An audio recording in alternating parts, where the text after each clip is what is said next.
Matthew 9:35 to 38. Jesus went through all the towns and villages, teaching in their synagogues, preaching the good news of the kingdom and healing every disease and sickness. When he saw the crowds, he had compassion on them because they were harassed and helpless like sheep without a shepherd.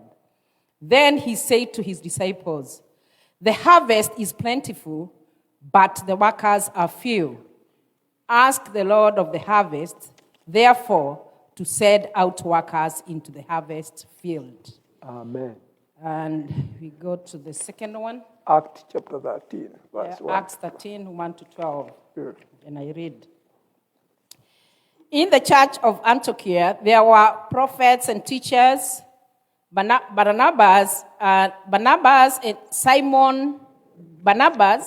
Simon called Niger, Lucarius of Syrian, Manian, who had been brought up with Herod, the Telach, and Saul. While they were worshiping the Lord and fasting, the Holy Spirit said, "Set apart for me Barnabas and Saul for the work to which I have called them." So after they had fasted and prayed, they placed their hands on them and sent them off. The two of them, sent on their way by the Holy Spirit, went down to Seleucia and sailed from there to Cyprus. When they arrived at Salamis, they proclaimed the word of God in the Jewish synagogues. John was with them as their helper. They traveled through the whole island until they came to Paphos. There they met a Jewish sorcerer and a false prophet named Bar-Jesus, who was an attendant of the proconsul Sergius and Paulus. The proconsul, an intelligent man, sent for Barnabas and Saul because he wanted to hear the word of God. But Remus, the sorcerer, for that is what his name means, in brackets, opposed them and tried to run the proconsul from the faith. Then Saul, who was also called Paul, filled with the Holy Spirit, looked straight at Elmas and said, "You are a child of the devil and an enemy of everything that is right. You are full of all kinds of deceit and trickery, while you never stop perverting the right ways of the Lord." Verse 11. Now the hand of the Lord is against you. You are going to be blind, and for the time you will be unable to see the light of the sun. Immediately mist and darkness came over him, and groped about, seeking someone to lead him by the hand. When the proconsul saw what had happened, he believed, for he was amazed at the teaching about the Lord. And may God bless his word. Amen. Praise the Lord. May the Lord bless his holy word. Thank you, Sister Marion, for such a good and eloquent reading of the word of God. I know we have appreciated and we're going to receive that word. Now I take this opportunity, without wasting any second, to invite our bishop to come and share the word of God with us. So welcome, Bishop, for the glory of the Lord. Amen. Thank you, and God bless you. Amen.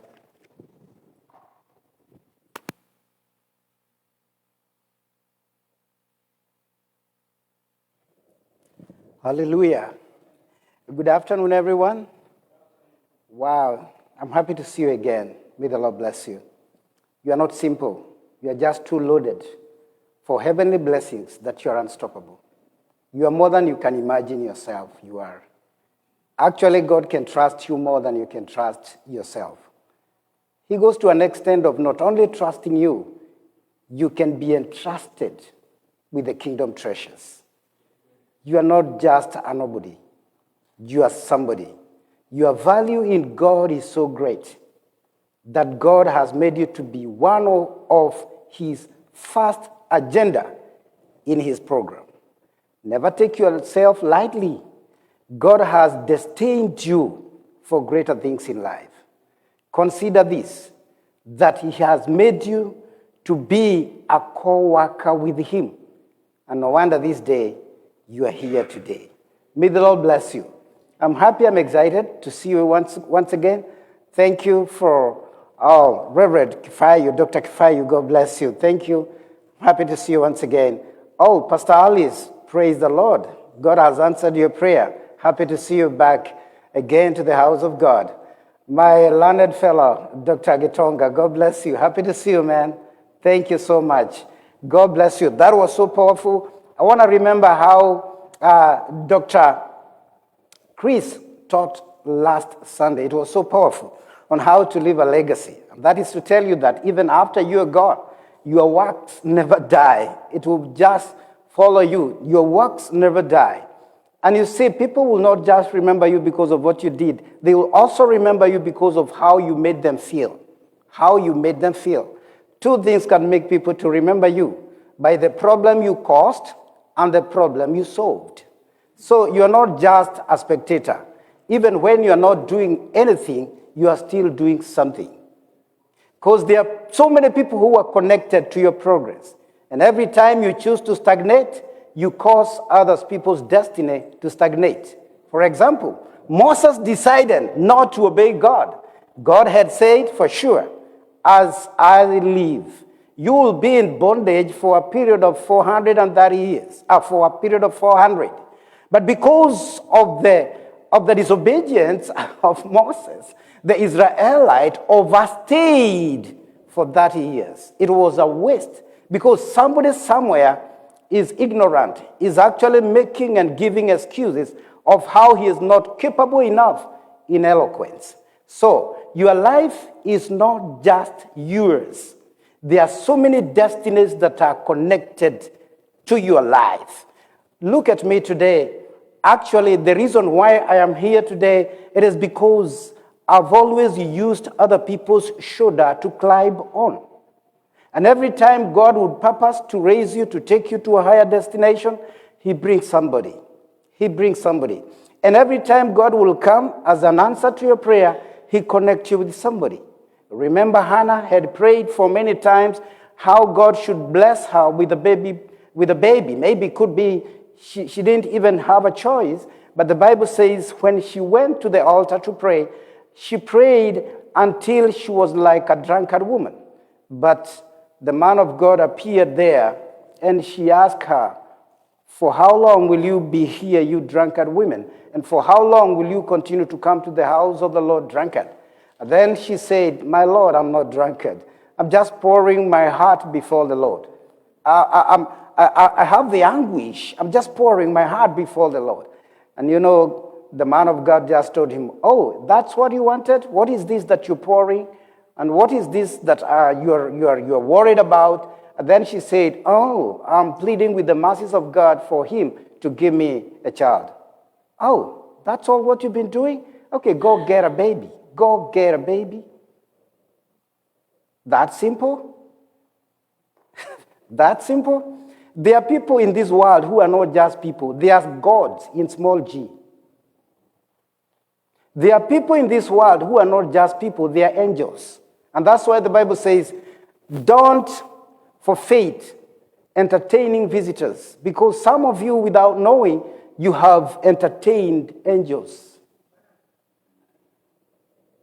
There are people in this life who are not just people, but they look like people, but they are not just people, they are altars. They appear somewhere and things begin to get into shape. They are altars, kingdom altars. So this is to tell you this. Your life is not just you as alone. There are people and there is a generation that is connected to your life. So as you work out to make sure that you progress, you succeed in life, remember, you carry behind you a generation that you can tell. A generation that you can even know their name. The Lord bless you. Today I'll be sharing with us the essentials of prayer, part 2. The last time I taught about prayers, part 1, and today I want to bring this message, the essentials of prayer, part 2. And as we have read in the book of Matthew, Matthew, the Bible tells us very well, it was a statement from Jesus after he had gone to cities and villages. Did you see how he was a good minister, a good evangelist? Actually, he says Jesus went about not one, all cities and villages. Let's appreciate Jesus. Hallelujah. And he found one thing in common. He found in the cities and in the village, people were being harassed by demons. And people were being harassed with sicknesses and diseases. And the Bible says he healed them all. And he healed all kinds of sicknesses. But that was too much for him. That was too much for him. When he looked again, he said, this is too much for one person. Actually, the Bible says, he saw them. They were like a white field of harvest that is ready to be harvested, but there were no laborers. Then he said, what will happen is that this harvest will decay in the field. It will be a waste. And there is much value in this harvest. Welcome, our online viewers. I salute you in Jesus' name. My name is Pastor Joe Bright. We love you so much. Thank you. Welcome. So, as I continue, I had forgotten. I'm sorry about that. As I continue, Jesus noticed something in common, that in the villages there are people who are being harassed by the demon. It is not exceptional even to be in the city. The same demon will attack people who are in the city. And Jesus said, now, because of this, we need to bring a solution. We need to bring a solution. The solution for redemption and healing and restoration of cities and villages back to God will be found on prayer. Here, we are looking for people who will come and who will be invited, and they will come to this assignment as a result, as an answer to prayer, as an answer to prayer. God knows where they are. Because it is not everybody can be entrusted with the service of the kingdom. It is not everybody who can be entrusted with the kingdom of the service. And then Jesus said, do you know what we're going to do? Because of this good problem, let us pray the Lord of the harvest. The Lord of the harvest. To send his laborers to the field. Let us pray the Lord of the harvest.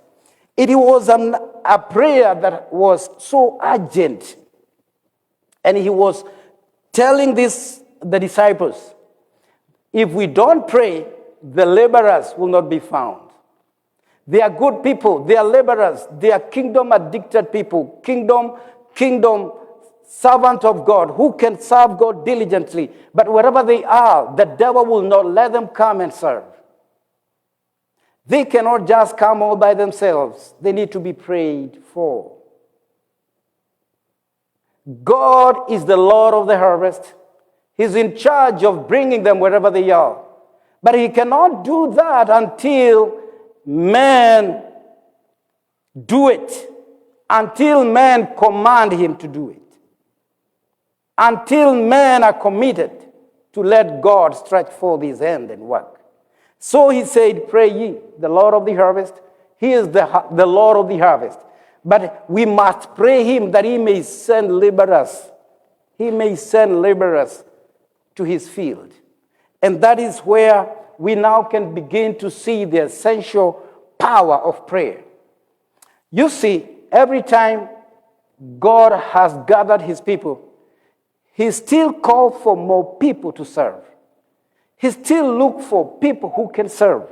Actually, when people fail to serve, the body of Christ will suffer deficiency. The body of Christ will not be complete. Actually, our value in the kingdom of God, it is when we serve. It is when we give services. You have seen me, the moment I stand here, there is a gadget that I'm having here. I just turn it on. It is working. If it actually fails to work, Perry will do an exchange. This gadget will be of no value. The reason why I still have it here, and the reason why it is just too close to me, it is not because it is so special for me, but because of the service. That's why it is connected to me. The reason why we remain connected to God, it is because of the service. Every time we continue to serve, how do we serve God? We serve God by serving our generation. And you can only serve your generation from the place of love, not the place of judgment. If everybody will be good in this world, then death will be good for you because you'll be irrelevant. I have a story I was given by my bishop, the late my bishop, David Jenga. He told me there was a man who was employed by a white man, a British man, employed a man to be cleaning the compound. And the reason why he was employed there, it is because the big tree that was there would fall the leaves, and the leaves would actually, pollute the place. And this gentleman would always wake up and clean the place because of the leaves, the fallen leaves. And after the man had gone to UK, the gentleman thought, why don't I make it easy? Remove the problem, remove the trouble. Then he chopped down the tree, and the owner of the land came, and the man was happy. Hey, sir, behold, now everything is okay. The tree that was a big trouble here, I just chopped it down. Then the owner of the land say, okay, as the tree goes, leave now. No job. Because that is the tree that had employed you.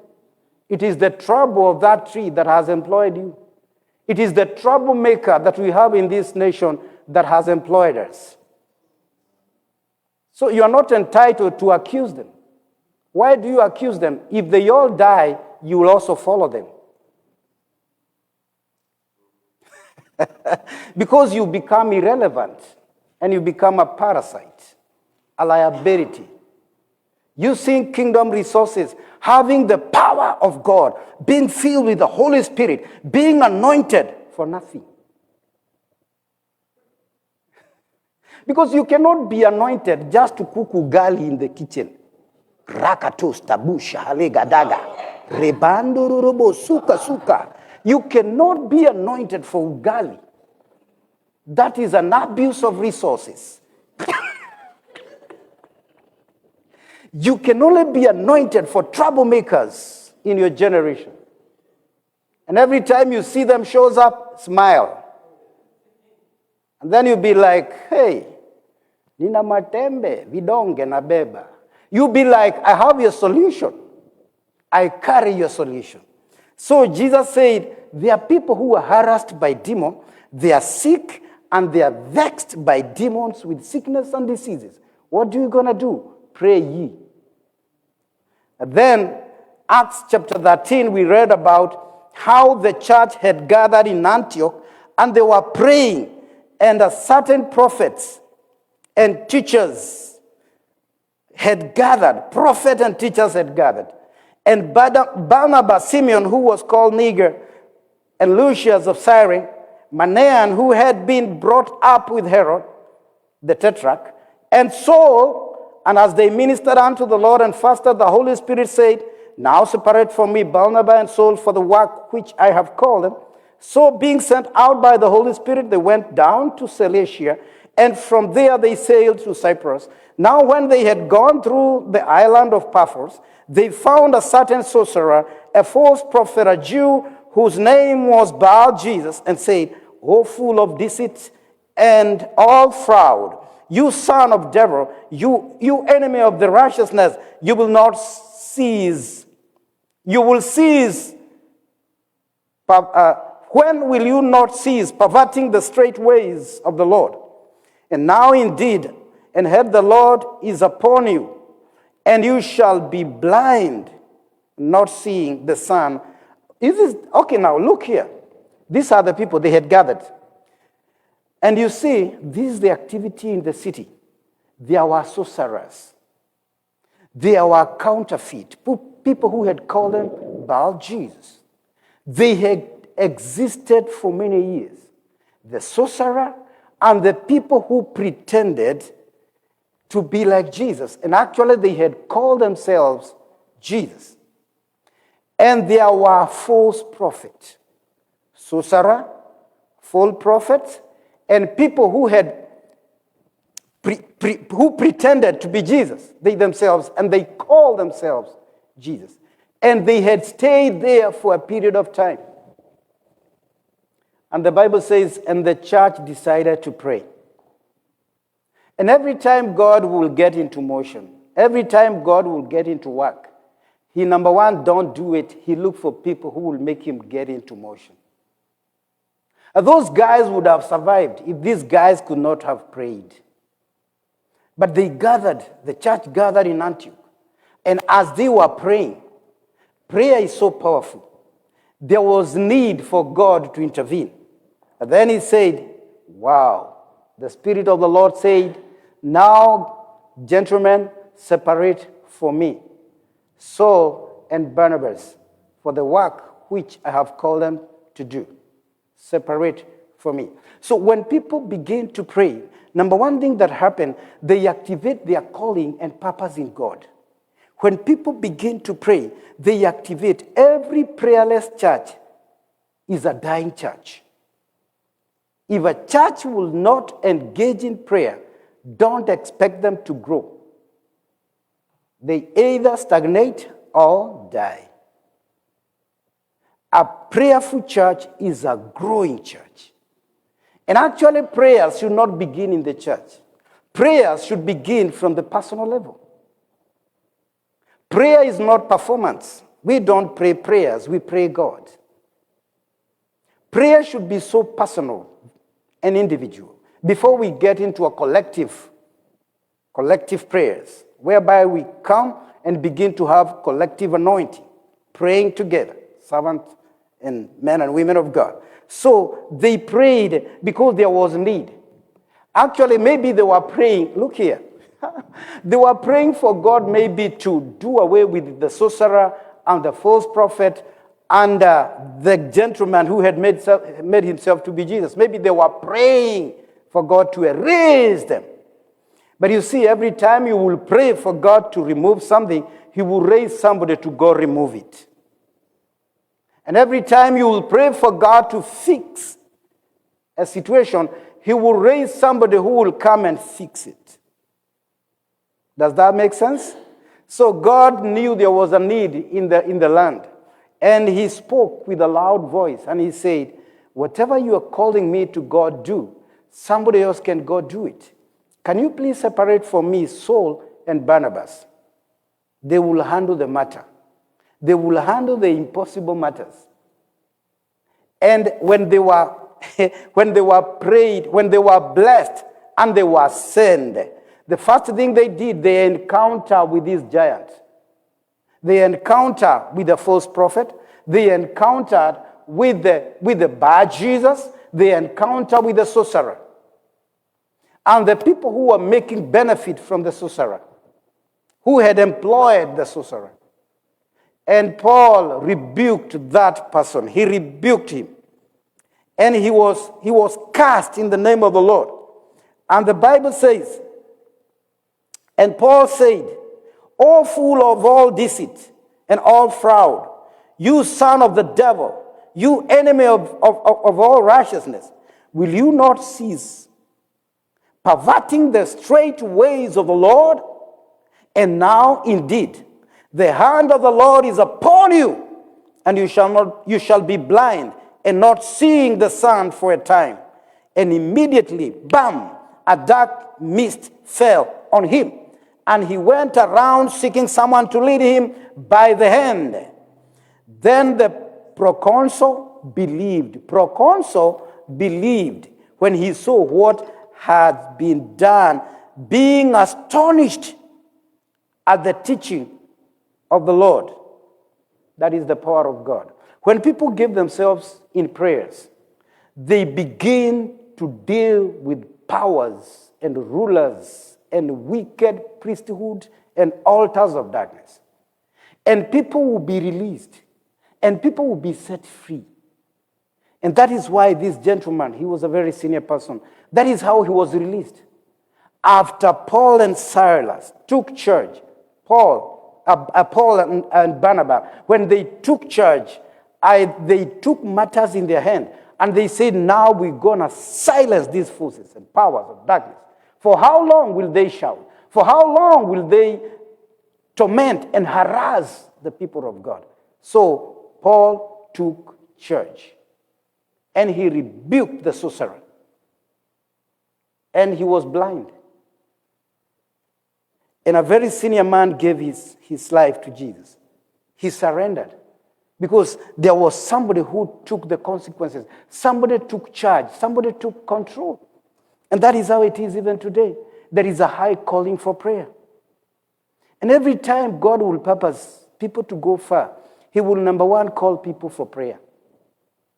Actually, the reason why God will get into action, let me quote a verse here.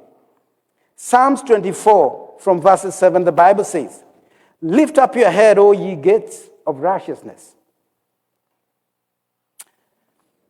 Everlasting doors. And the Bible says, lift up, I'm reading from Psalms 24 from verses 7 to 10. Lift up your heads, O ye gates, and be lifted up, O ye everlasting doors, and the King of glory shall come in. And who is this King of glory? The Lord strong and mighty, the Lord mighty in battle. Lift up your heads, O ye gates. Lift up, you everlasting doors, and the King of glory shall come in. Who is this King of glory? The Lord of hosts. He is the King of glory. So there are two things that will happen here. Number one, he is the Lord God, mighty in battle, and he is the King of glory. So there is an area where we are needed most. He says, lift up your heads, O ye gates. That is a call for prayer. He is the King, mighty in battle, but he will not show up until we open the gates, until we pray. Oppression will never come to an end. Sicknesses and diseases will never cease until people lift up their hands and begin to pray. When they pray, they themselves, they are the gateway for God to come in. And when they lift up their hands and they begin to pray, then the King of glory, the mighty one in battle will come. And then people will be delivered. People will be set free. People will be healed.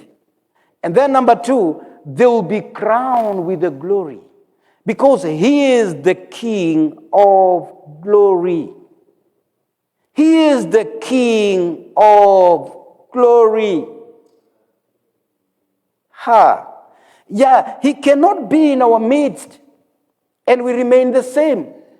Wherever we go, we need to smell the fragrance that the King of glory has. There is that fragrance. You can stay next to somebody with a cologne. And after even you had parted, you still smell the same cologne. We cannot be with the King of glory and be without glory. That is the word of God. So we are the people to allow him to come. When we get into a comfort zone and we are just too busy chasing the dollar and no prayers is being done, then the enemy will continue to harass people in cities and in villages, and people will continue to be sick and vexed by demons, tormented by the powers of demons. But the moment you begin to pray, the King of glory will intervene and come in, and he is the King mighty in battle. What does he come to do? He comes to fight. He will begin to contend with whatever contend with you. He will begin to contend with whatever is a challenge. You remember the story of David? He said, no, for how long this man will continue to blaspheme the name of the Lord? And then he took a sling, and with a stone, he threw the stone to Goliath. The Bible says, and the stone hit Goliath at the forehead. This is the science. When someone is hit by the stone at the forehead, the only place you can fall is not forward, it's behind. But there was another huge stone behind Goliath, because God will show up when you show up. God will begin to fight when you fight. So David drew the stone, and Jesus is the rock of ages. Is the stone that the builders rejected. So he came behind Apa Ablangata. So jamaa fell, akagongo na ile nzito nyuma, akaanguka mbele kifundifundi. Ya David tu ilimtoboa tu chui, lakini nzito ikamgonga kutoka nyuma bing. Because God will not fight until you choose to fight. We activate him to get into motion, into action when we pray. Hallelujah. So the Bible says, lift up your heads, O ye gates. Lift up. Intervene, God. Intervene in the name that is above all other name. We bring these behaviors to an end. You know, you pray, and when you pray, your head is lifted up, then God will come into your battles. And the Bible, then Psalms 118 and verses 19. The first one said, lift up your heads, O ye gates. This one says, open to me the gates of righteousness. Open to me the gates of righteousness, and I will go through them. And I will praise the Lord. I will praise you, for you have answered me and have become my salvation. The stone which the builder rejected has become the chief cornerstone. That is the word of God. Open to me the gates of righteousness. God will never do something until we make him do it. He is waiting for your prayer. The only thing he cannot do, he cannot show up if you continue to complain to mama and make excuses. He doesn't answer complaint. He doesn't answer murmuring. He doesn't answer complaints. He remains silent until you behave and begin to pray. He's a real God. Yeah. He just wants you to speak direct. Don't go ziggy-zaggy, ziggy-zaggy, ziggy-zaggy. You know. Do you know how women talk? This is how they talk. Now you see, our daughter is growing tall and taller, and I can see that cut dress is now getting shorter. In other words, she says, buy your daughter dress. But she says, I see my daughter is... God doesn't want you to go that way. Just go direct. Go direct. God, enough is enough. This is what I want.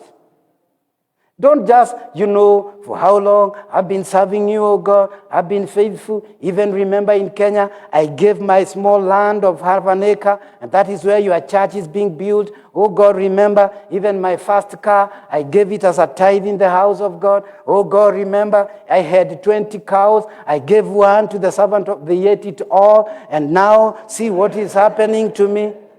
What are you talking about? That's murmuring, so God will just be like, okay, are you done? Go until when you behave. That is all noise. So he says, can you open the gates for me? Can you open the gate of righteousness? The gate of righteousness is to be in right standing with God. You don't talk about whatever the demon has done, but invite God and let him come. And when he comes, then you will not be alone. You will go together with him. If you go home, read the book of Joel chapter 2 from verses 17. Joel chapter 2 from verses 17 to 21. then the Bible talks of how we need to provoke God to get into action. We need to provoke God. If you read from 17 to 21, the Bible says, let me read a little bit of it. Let the priest and the ministers of the Lord weep between the porch and the altars, and let them say, spare thy people, O Lord, spare. Let them say, God, spare your people, and give not thine heritage to reproach. Give not thine heritage. And that's why you see, there is a lot of heritage and wealth that had gone to dark world. Because there is nobody who is advocating for the wealth. There is nobody who is advocating for inheritance. It has been taken. It has been robbed. It has just gone. And you'll be like, hey, hey, hey, hey, hey, hey. And then God says, now, can you begin to pray? Can you stand between the porch and the altar and let them say, don't just wish, say, speak. God, spare your people, O Lord. Give not your heritage to reproach, that the heathen should not rule over them. Ooh. Wherefore should they say among the people of God, where is your God? Where is your God? Why should they say that? Where is your God? God, spare your people. Spare your people. Let not the heritage of God's people go to the heathen. God, spare your people, spare your heritage.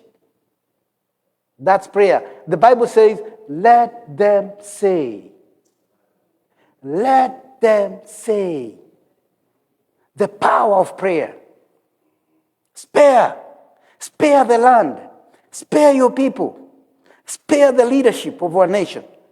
And the Bible says, then, listen to this, number 18. Then will the Lord be jealous for his land and pity his people. It is only then, after we have prayed. It is now then, after we have prayed. Then, did you hear that? Then will the Lord be jealous for his land, and pity his people. Pity his people. Yeah, the Lord will answer. Okay, the Lord will answer and say unto his people, behold, I will send you corn and wine and oil, and ye shall be satisfied therewith, and I will no more make you a reproach among the heathen. Begin bwana Yesu makofi. It is until we begin to pray. We stop murmuring and complaining. No matter how big the situation is, no matter how huge the mountain of your problem is, let's join ourselves and begin to pray.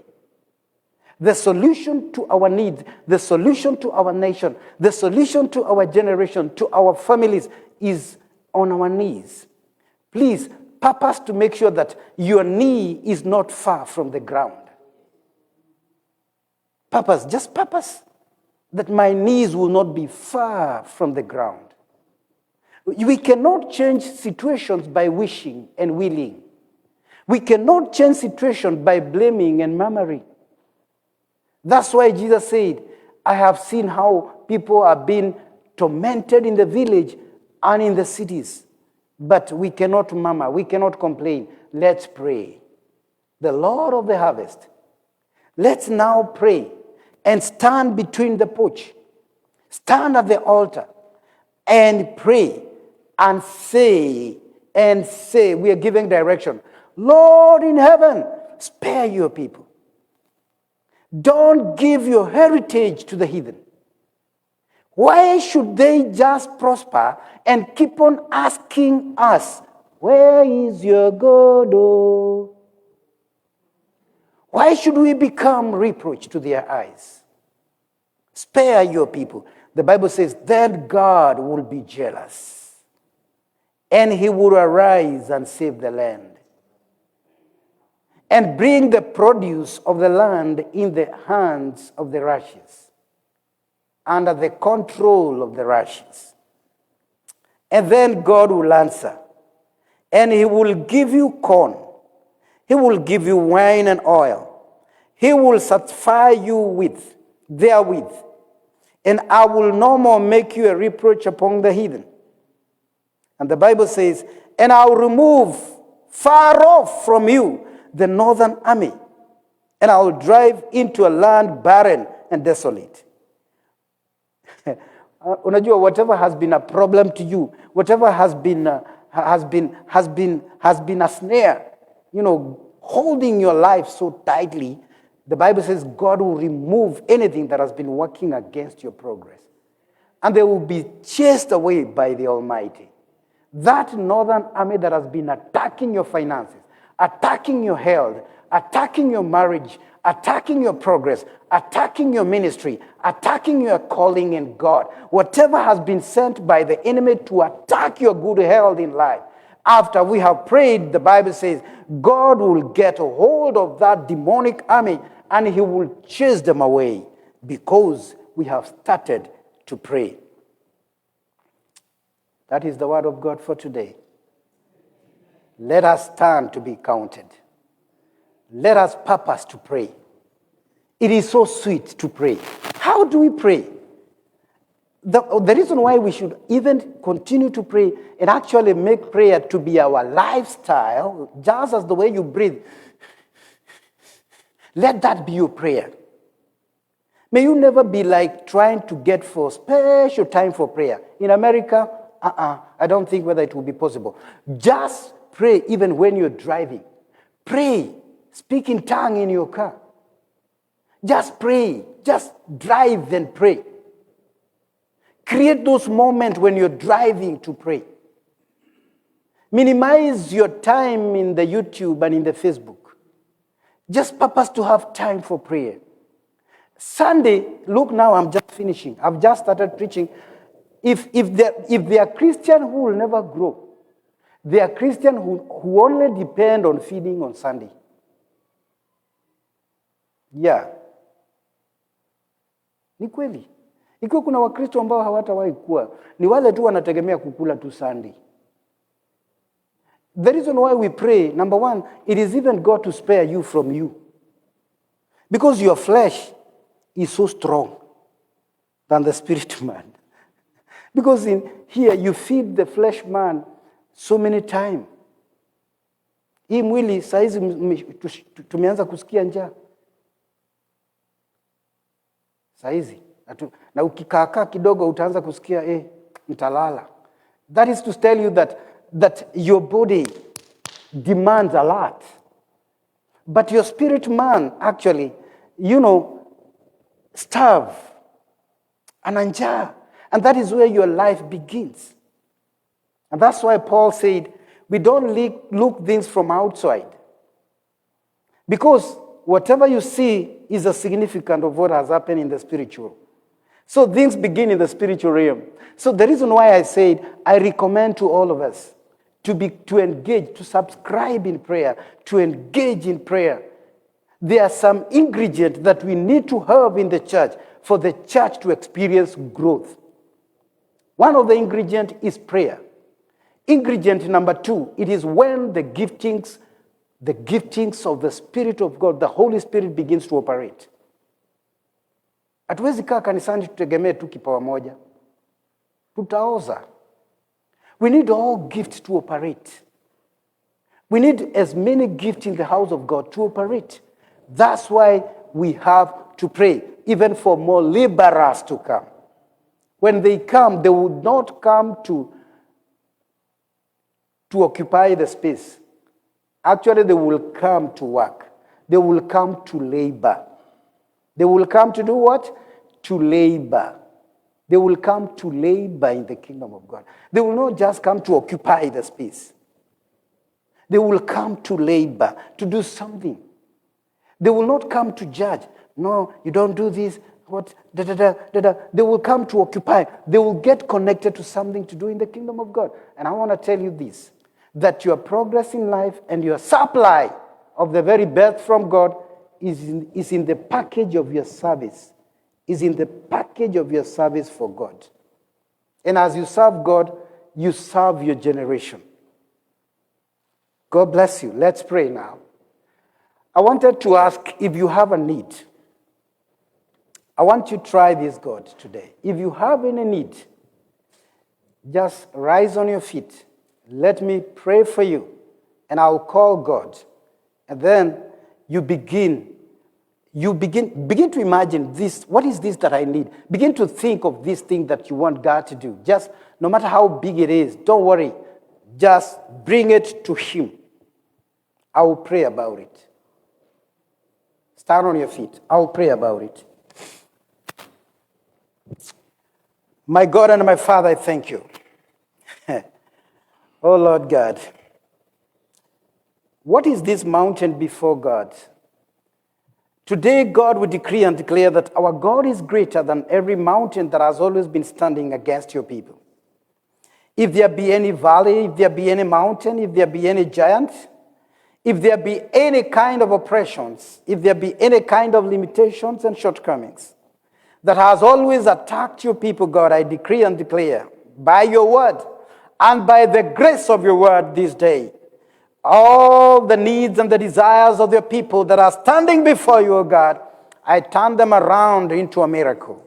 I turn them around into a testimony. Right now, in the name of Jesus, I decree and declare you are the Lord God of miracle, the Lord God of miracle. What you did in those early days, you still can do it today. You've been doing it and you will continue to do it. You will glorify yourself, O God, as you stretch forth your hand to do wonders, signs, and miracles, even in the lives of your people, God. Let every area of their pain, every area of their sickness begin to experience healing by the stripes. By the stripes of our Lord Jesus Christ, I speak healing. Receive healing in every area of your pain, in every area of deficiency. I decree, let there be supply of more than enough in Jesus' mighty name. Whoever is needed in your connections, I decree, let there be divine connections. I decree that whoever is needed, the people who matters for your progress, wherever they are, I connect them with you right now in the name of Jesus without delay, in Jesus' name. And then anyone who is supposed to sign your paper, I decree, let them show up and begin to sign it. Right now I decree, whatever has been your petition, prayers, and everything that you have placed before God, I decree, receive your miracle right now. And every hand of wickedness, every hand of destruction, every hand of shame and disappointment that has been laid upon your inheritance, I nullify those powers. I nullify every hand of wickedness. I nullify every judgment, every spell, every accusation that has been spoken against your life, against your relationship, against your family, against your ministry, against your rising. I nullify every accusation and every judgment. And I decree this day from this altar that you are blessed of God and you shall become what He had said you should be. In Jesus' mighty name. Father God, we decree, even those who didn't come today, even our online viewers on Facebook and YouTube, God, I decree they're all blessed. I release the power of God and the miracle that wherever they are, they should experience their miracle being released in abundance. I decree, let there be more than enough in every area of their need. I pray, God, for the divine healing, that they may begin to walk in divinity and in the power and the grace of God will rest upon their life. Father God, we thank you. We love you and we decree and declare it is well with your people. And you are the Lord God who bless your people and you add no sorrow. In Jesus' mighty name, we pray and believe. Amen. The Lord bless you. Thank you so much. It works. It works. Thank you so much. God bless you. God bless you indeed.